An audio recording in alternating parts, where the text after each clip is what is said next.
want to tell you a story about a man who owned a horse. Hello out there. A man who owned a horse. He was a very religious man.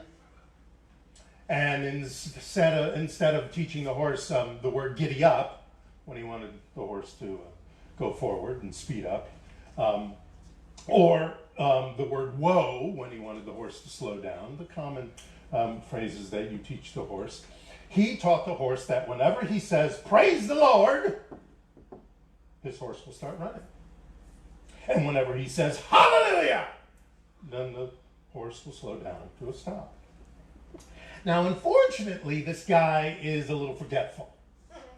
And one day he's out riding around, and all of a sudden these birds just came out of a bush. You know how that happens? Sometimes birds just out of a bush, and it scared the living heck out of the horse. And the horse starts galloping fast, and going, and it's going towards a cliff, the edge of the cliff. And the guy, he's forgetful. He's like, Merry Christmas, peace be with you. And he even tried, Jesus H. Christ. I don't know what the H means, but none of that worked. And just about when he was going to reach the edge of the cliff and fall over, he said, hallelujah, hallelujah. And the horse stopped right at the edge.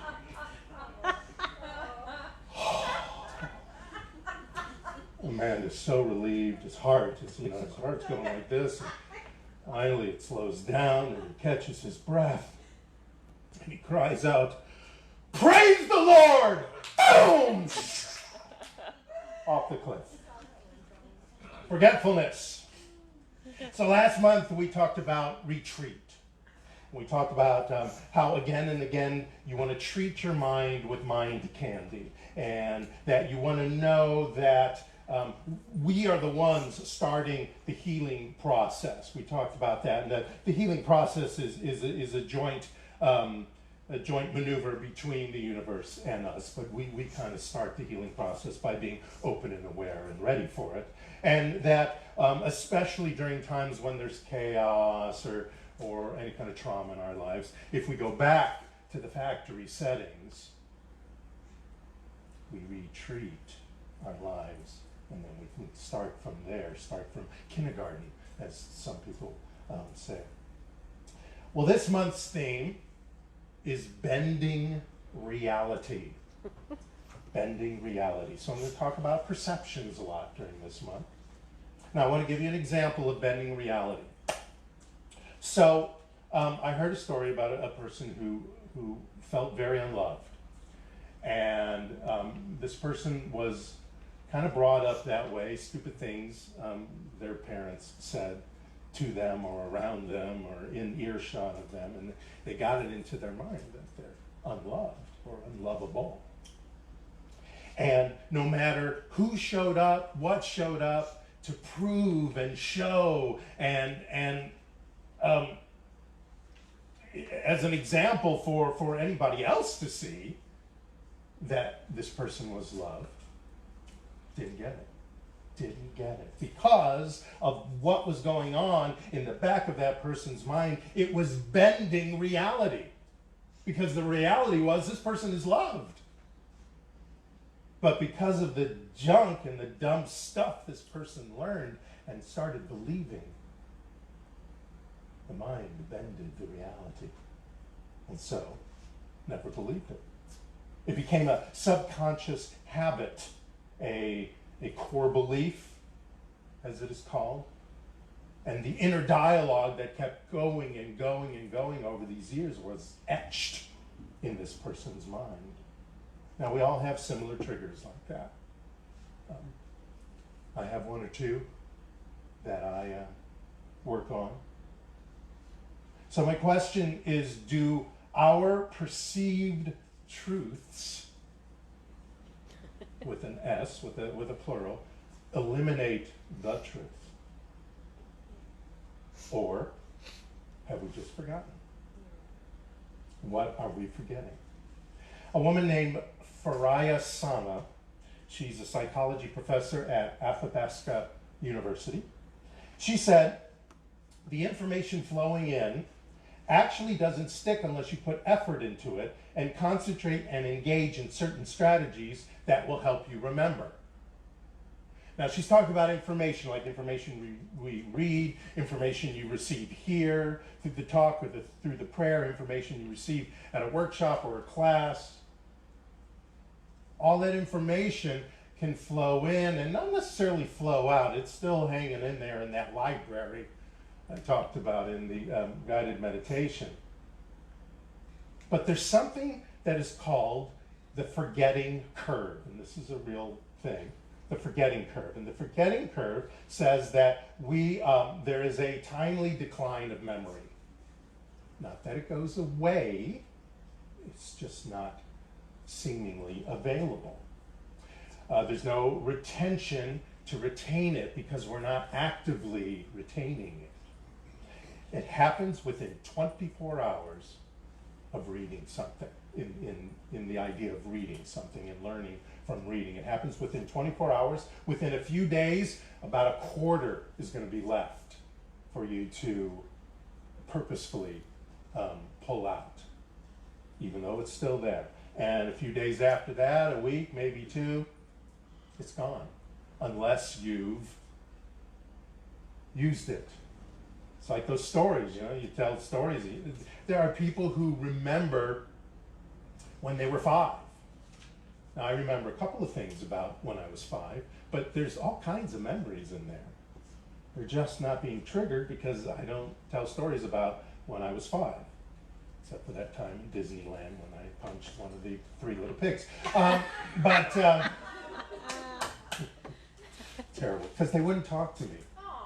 Yeah, they're not allowed to talk, but the joke was on me because when I was in high school, I worked at Six Flags over Mid-America, and which is near St. Louis, and I was for half the summer I was a costume character.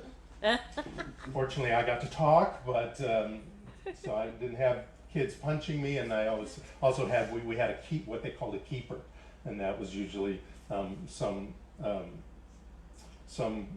lass in probably inappropriate clothes walking around making sure kids don't punch you like I did when I was 5.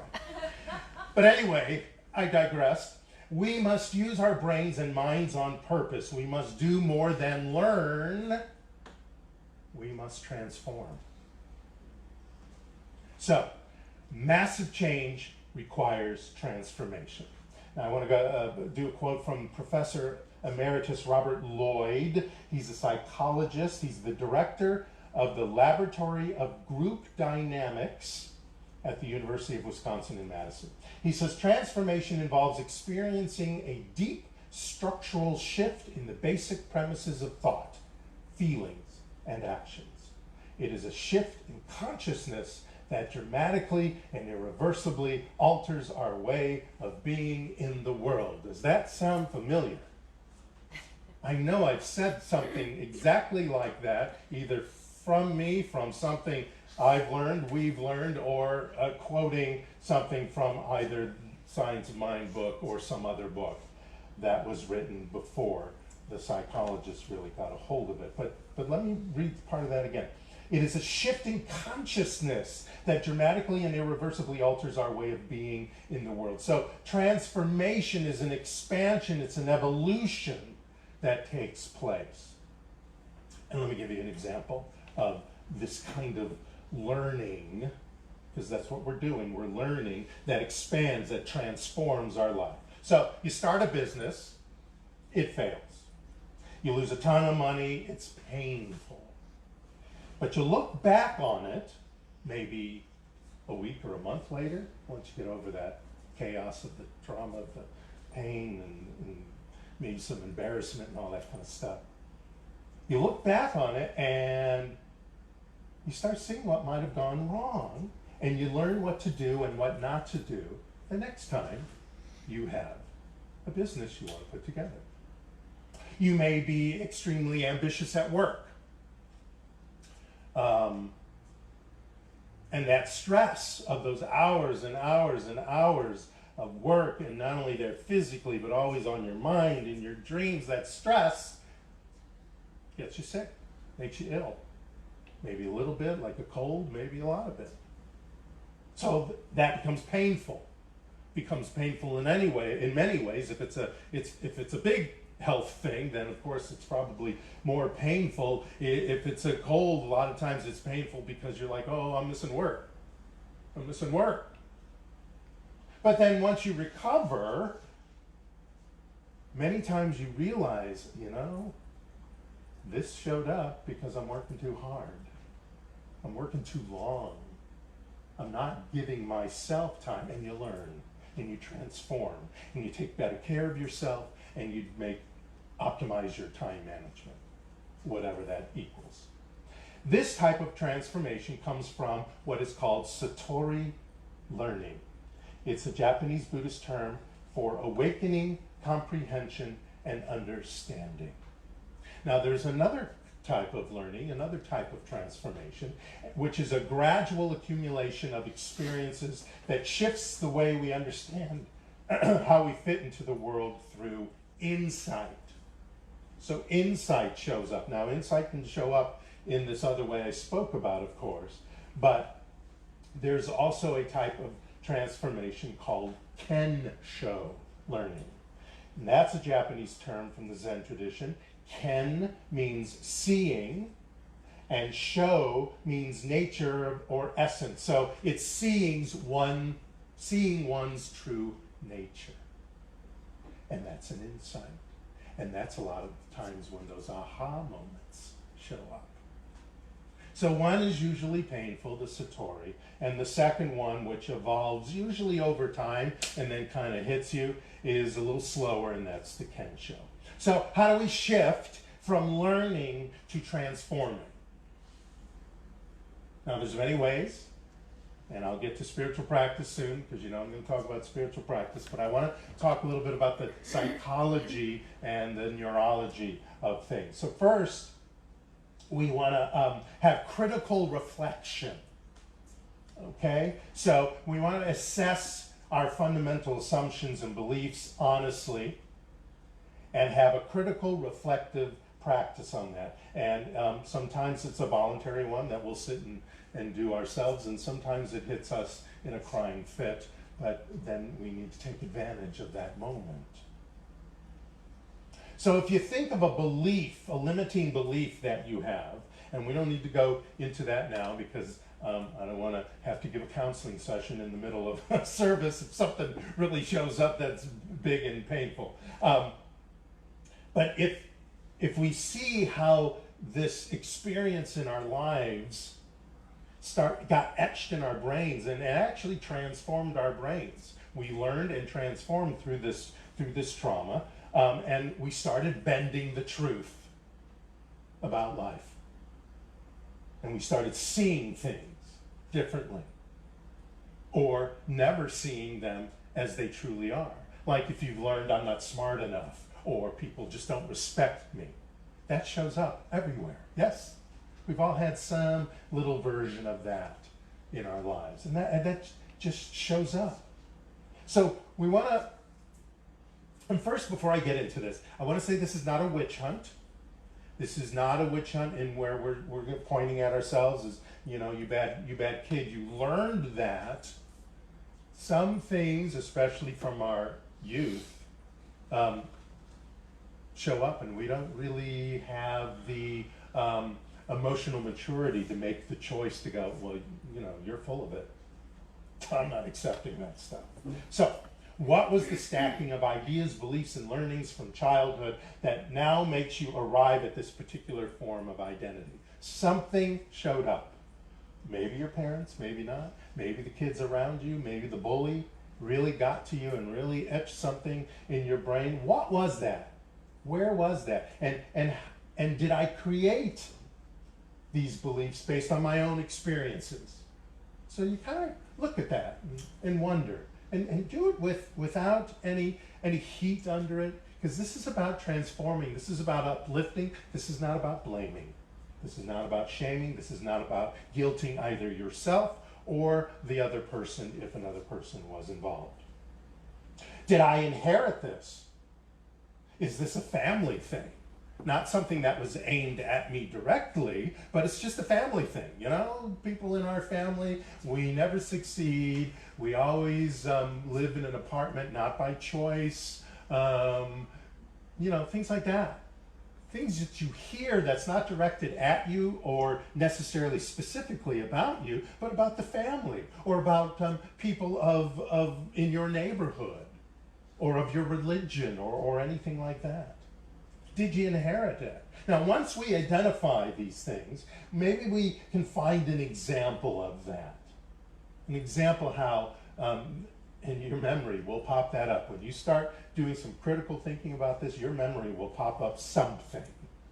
So, so recall that. Recall that. It might be embarrassing. It might feel shameful. It might feel traumatic for a moment. But you know what? You're alone with your thoughts, and nobody's there to feel embarrassed about or not. Or you may do this with somebody who will help you through it.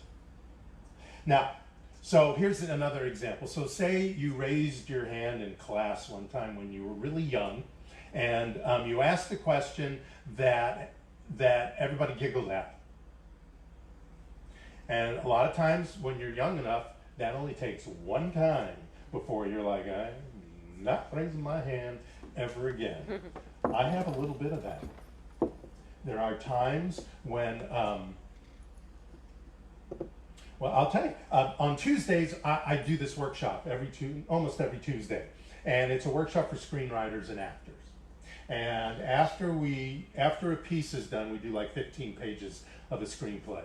Then the writer sits down, and then the rest of us can speak on those 15 pages. You know, how they felt, not about the acting, but about the 15 pages. Did they work? Blah, blah, blah, as far as structure and stuff like that. Well, many times I have a suggestion, and a lot of times I try to throw it off with, and it is true, but a lot of times I've realized I throw off not saying something because I know that person or that person, because I've known these people for a couple of years now, are going to come up with it anyway, so I don't need to hear myself talk. You know, I'm mostly there to work my acting chops. And so I don't. But then I've realized that sometimes I don't raise my hand and say something because I feel like maybe it's not smart. And I realize that, and not to necessarily force myself to raise my hand and make my opinion known, but me knowing that makes me look in other situations where my opinion could be given and is available to be given, and I don't, until maybe I'm called on or something like that. So now sometimes I play it safe. So picture yourself, once you've found this, you picture yourself in that specific moment, and then you imagine your voice. You imagine finding your voice, and you tell all those people involved in whatever this situation is, how you feel, and what just happened, and what they said or did that was not helpful to you. This is you and your imagination. This is you treating your mind. And reflect on how different your beliefs, how different the thoughts and feelings show up in your life when you treat your mind through this imagination. And this can be a spiritual practice too. It doesn't necessarily have to be this intense therapeutic, it is therapeutic, session in a therapy session, or even in a counseling session with one of us. It doesn't have to be that. It can be just with you alone knowing, that's weird. I don't want that in my life anymore. So this is what I know, and then you can go into an affirmative prayer about that or treatment about that immediately. Remind yourself that these beliefs are a product of your experience and they are not you. Once you choose to reclaim your potential, you cease being a victim of those damaging circumstances, whatever they are, or of that parent, or of that teacher, or of that minister. You got to tell yourself, I am not imprisoned by my past, and I choose right now to free myself to be whatever that is, XYZ, to be a person who can easily raise their hand and go, I didn't quite believe what was going on here, and that this character doesn't seem to flow, blah, blah, blah. Another way, contemplative study and writing. So, you can use these talks because you can watch them, and, on Monday or Tuesday I put out just the talk if you want to listen to the talk again, especially using the affirmations. The class we're going to have on Saturday the 21st. I'll get it right. Next week you're going to get an insert, so it'll all be right because I'll have that all in front of me. On the 21st, or just talking to each other. Anything that is accumulated, what you read. I find sometimes if I zip through the reading or rereading, mostly, of Science of Mind book or any of the books I've already read, then, it doesn't stick. I kind of read it as this is affirmative and nice to read, and I like to get that in my mind. But, sometimes I need to stop and go, wow, Florence Scovel Shinn, you got it on the nose. I love it, and, enjoy it instead of just kind of zipping through it. Sharing, so talking with like-minded friends, like here, using this community to share things that we all have in common. We all have this junk in common. Don't think you're alone. We're pretty much never alone in some sort of circumstance. The circumstance may be different.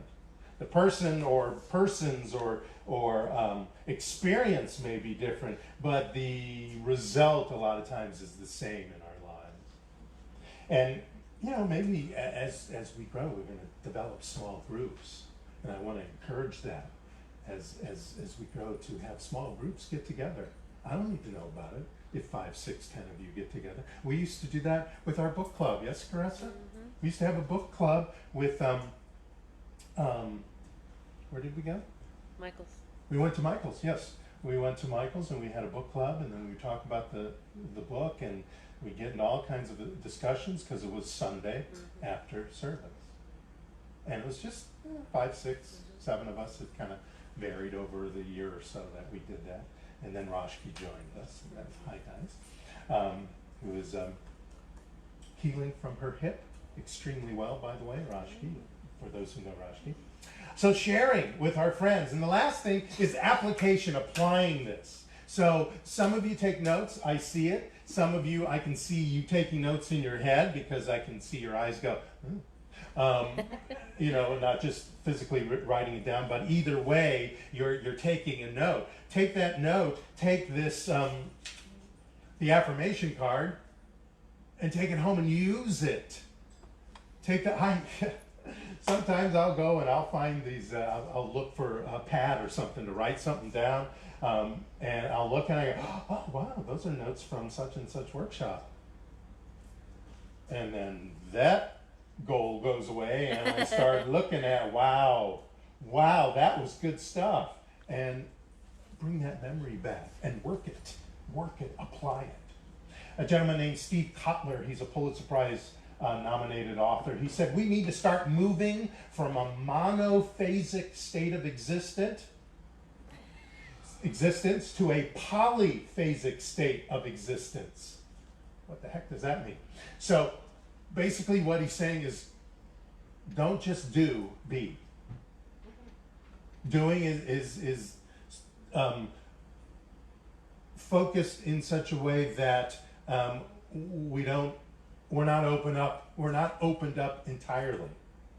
So we don't want to be monophasic, we want to be polyphasic. And we want to be these things. And when we're being something, we're surrounded by that energy, by that knowing.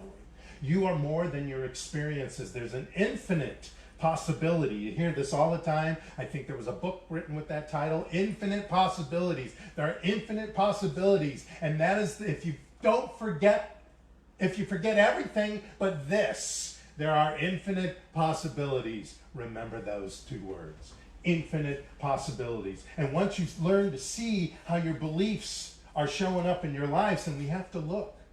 We have to be aware. We have to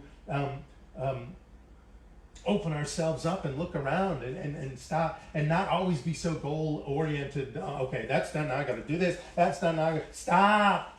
Look around. Look inside. Not just outside. Look inside. And allow yourself to inform yourself what's going on. Oh, I see these experiences. This is okay. Why is that happening? Okay. Oh, I see it. Now I'm going to treat on that because I know the truth about that now. This is exactly why you come to a licensed practitioner, to get the truth. But you're a practitioner as well. We just have licenses that say we went through years of this and we took a test and blah, blah, blah. But we're all practitioners. You look at in the Science of Mind book, that's what Dr. Holmes says. We are all practitioners. We are practitioners of the science of mind, or whatever you want to call the philosophy that we are in. Witness your thoughts and recognize the story they are telling you. Don't confuse them with the truth, because you can always rewrite your story. Immersion equals inspiration. So if you immerse in that, boy, you're going to get inspiration from the universe. The universe is going to start talking to you in some way, somehow, and inform you what you need to do. Ernest Holmes said, memory must be the storehouse of full ideas that have passed through my mind. Memory is active, for my thoughts come back to me. My thought is conscious of my body is operated upon my thought, and it must be operated upon my memory, since memory is active. But since memory is the result of conscious thought, memory of itself is an unconscious operation of what was once a conscious thought. Let me say that again. Memory is an unconscious operation of what was once a conscious thought. Conscious thought is more powerful than unconscious thought. This is one of the most important conclusions which the mind of humankind has ever made. So don't just learn the truth. You come here, you read stuff, you've been to other places, etc., to learn the truth. Great. Now become the truth. An acorn doesn't learn to be an oak tree. It is an oak tree. It becomes one by nature. A caterpillar doesn't learn to be a butterfly. It transforms into one. It is by nature. Holmes again, by changing their thought, one could remold their affairs, and by right thinking, one could bring new conditions into your life. So the question that you want to ask yourself, at least first of all, what have I learned from this, whatever this is, whether it's this talk, this experience that made you think, why am I doing this? Whatever it is, how can you grow from that experience? What have you learned, and how can you grow? Because, you know, like I was talking about before, you're in a liminal space when that happens, you know?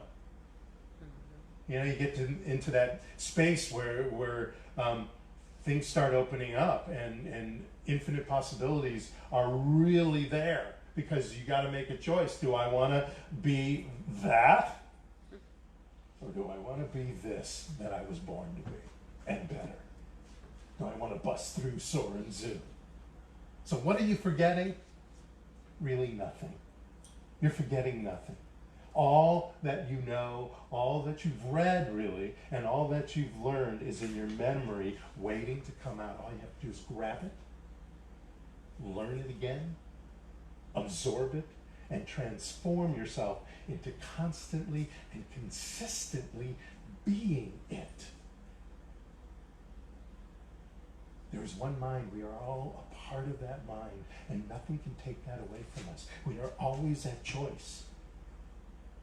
We are always at choice to vibrate at the speed of the divine, or just kind of walk around and let statistics hit us. Most statistics hitting us is not going to be fun. Watch the news.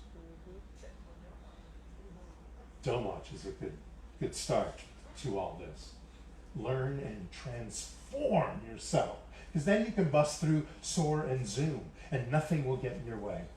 Nothing will get in your way. The universe will start moving things around for you, bringing bringing the person, opening the door, closing the window, whatever needs to happen, it'll start showing up. All our job is to sit centered with our eyes, our hearts, our guts, our minds wide open, ready to receive and transform. Thanks so much. Namaste, everyone.